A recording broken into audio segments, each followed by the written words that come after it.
This is a Gathering History Project podcast recorded in the Louth County Museum in Dundalk, Ireland. How did you get together though with the girls? Like, did you come back to Dundalk and say we're going to start a band, or how did it? Yeah, I was telling you that I did some production and writing and recording with various artists. One guy that I met was a guy called John Hughes, and his sister was involved with Hubbard Casting, and they were casting the movie The Commitments.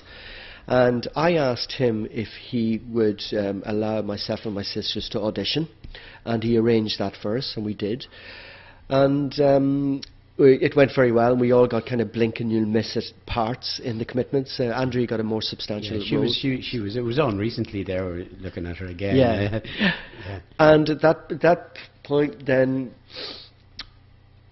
I decided then to give up what I was doing in Dublin and move home and then start working with the girls full time. So I rented a house. Because of the Commitments, the way it went there, you were happy with the way it went. Is that what you mean, Jim? Yeah. Well, Give you something to think about. We got up, and as part of the audition, we got up and we played 2 tracks on stage, and we loved it. And I just thought, this has got great potential. I mean, I knew how talented my sisters were anyway, right? But the only small problem was that 2 of them were still at school in the Louis. But I thought that at least if we work in our spare time and then wait until they're actually finished school, then it'll all come together.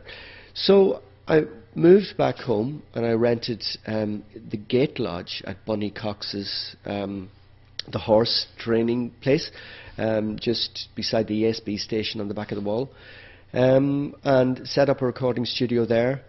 And we did all the pre-production for the first album, for Forgiven Not Forgotten, and did all the writing there, most of the writing, and that was it. Yeah, that's where it started basically. And Jim, when you started writing the songs and putting them together and out there in the back of the wall, as we'll call it, had you any idea at all that this was going to take off, or were you really confident, or how did you feel? We were so single-mindedly focused on the goal of achieving success that we didn't entertain it not happening. Though we did have a few major knocks, as any band has, throughout the course of their pre-career. We got turned down by record companies when we thought we were going to be signed, but it turned out to be a blessing in disguise that we weren't, because then we were signed with one of the major record labels in the world, Atlantic Records, but that was all of it. That was all a slow process. I think it took 3 or 4 or 5 years before anything started to move. So we were putting in the hard graft, the writing, the recording. Were you gigging at that time? We were invited over. This was another pivotal moment when we were invited by a friend of Bill Whelan's, Gene Kennedy Smith, over to the Kennedy Library in Boston to play this gig, and which we did, and we played mainly traditional Irish music, and that allowed us the opportunity to go meet with a load of record companies in Los Angeles and in New York.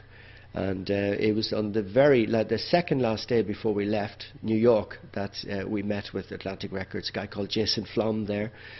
And we also, excuse me, we had been trying to reach a guy called David Foster, who was working in the Hit Factory with Michael Jackson at the time. And we couldn't get a meeting set up, so we decided to just arrive down at the studio. And so we dressed up looking as best we could in those days, and took our instruments and went down to the studio, to the Hit Factory, and the security allowed us in, and David Foster was still there, and he took us out. He came down about 15 minutes later to the lobby, and he took us up to the studio, and we played live for him, and we also played a couple of demos, and he just said, "That is just, I have to give you an A+." And he says, "That is fantastic." And then we got a call later on that evening to say that we were being signed to Atlantic Records and that David Foster was going to produce us. Just like that. Help us make history by visiting our website on www.gatheringhistory.com.